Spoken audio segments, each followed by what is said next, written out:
Abril de 2020, quizá el mes más extraño de nuestras vidas. Aquí estoy en el pueblo. La verdad es que vivir en un pueblo siempre ha sido gratificante, pero en este tiempo mucho más. En este periodo de confinamiento, desde Inateca queremos seguir manteniendo la relación con nuestros ganaderos y queremos prepararos unos vídeos para explicaros cosas de vuestro interés. En estos días empieza la campaña forrajera y me gustaría pasaros datos de cómo es el sector productivo español de forrajes.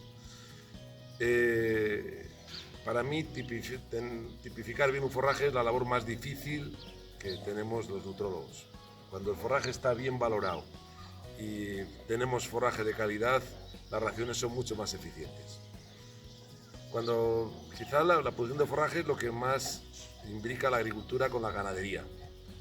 Y cuando hablamos de agricultura hablamos de que nunca llueve o llueve demasiado o siempre hay algún problema climático. Y la verdad es que esta primavera está siendo muy buena para los cultivos herbáceos.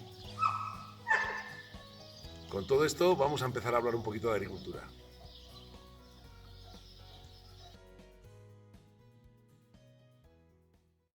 En primer lugar, vamos a hablar de los cultivos forrajeros en España. En esta lista aparecen los datos por autonomía de la superficie geográfica total, la superficie que se cultiva y las hectáreas que se riegan. Hay más de 50 millones de hectáreas en España, se cultivan casi 17 y se riegan cerca de 4 millones de hectáreas. Esto quiere decir que se cultiva una tercera parte de las hectáreas que hay y se riega casi el 25% de las hectáreas que se cultivan. Lo que supone que más de un 75% de las hectáreas cultivadas son de secano, de ahí nuestra gran dependencia climática. En la gráfica aparecen ordenadas por superficie total todas las autonomías. Andalucía es la segunda en tamaño, pero la primera en regadío, debido fundamentalmente a los regadíos de los olivos por goteo. Castilla-La Mancha es la primera en superficie cultivable y es la segunda en superficie regable. Aquí cabe destacar el riego localizado de las vides. ¿Cómo se riega España? La mitad, un poquito más de la mitad de las hectáreas regadas se riegan localizadas o por goteo. Aquí cabe destacar fundamentalmente los olivos, las vides y la hortaliza. La otra mitad, que es muy importante en el norte, la más significativa en el norte, se reparte a partes iguales entre el riego por gravedad o por inundación y la suma de aspersión y automotriz, que serían los pivots. En los últimos 10 años ha habido un crecimiento significativo del riego localizado por goteo. Sin embargo, menos del 20% de la superficie que se regaba por gravedad ha pasado a regarse por aspersión automotriz. Aún en España más de 900.000 hectáreas se riegan por gravedad. En cuanto al maíz, que nos afecta más a la producción ganadera, hubo un crecimiento significativo del regadío del 2010 al 2013 y se produjo una disminución drástica del riego por gravedad de 2013 a 2017, manteniéndose estos dos últimos años, y el riego por aspersión y por pivots se ha mantenido en los últimos 6 años. Hemos hablado de superficies de cultivo totales y de regadío, y ahora vamos a centrarnos en la superficie cultivada para producir forrajes y la superficie que se mantiene de prados y pastizales no cultivados. Cabe destacar las grandes diferencias en la cornisa cantábrica. Galicia cultiva más de 225.000 hectáreas, mientras que Asturias solo cultiva 14.400 y Cantabria no llega a 5.000.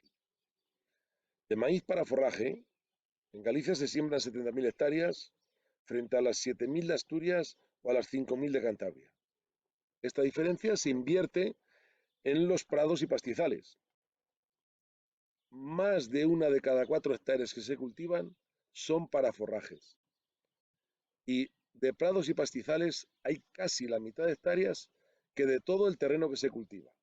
Esto es muy importante cuando se habla de la influencia de los rumiantes en el cambio climático.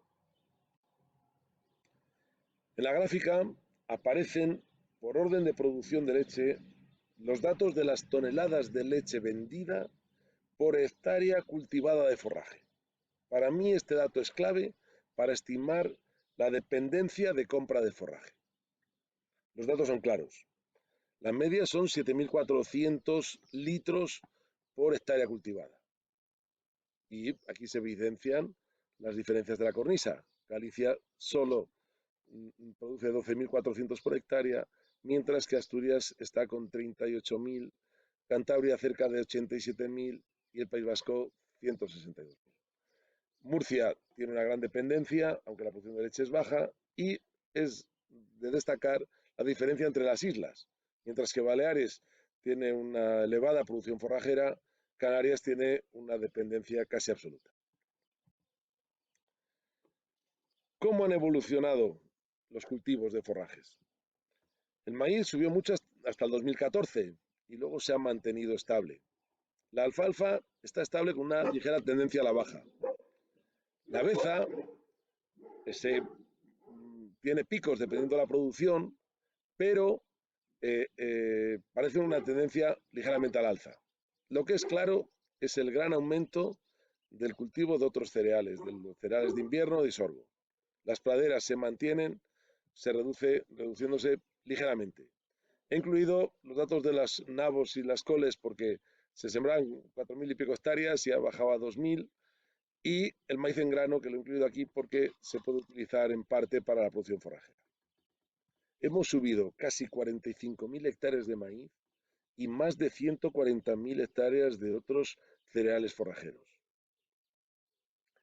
Un año con una cosecha normal, esto supone que nos permitiría administrar este aumento un promedio de 6-7 kilos de silo de maíz por vaca y 10-15 kilos de silo de cereal. Los ganaderos se han hecho más productores de forrajes. Muchas gracias y el próximo día hablaremos de los forrajes comerciales. Muchísimas gracias y a llevarlo lo mejor posible y mucho ánimo a todo el mundo.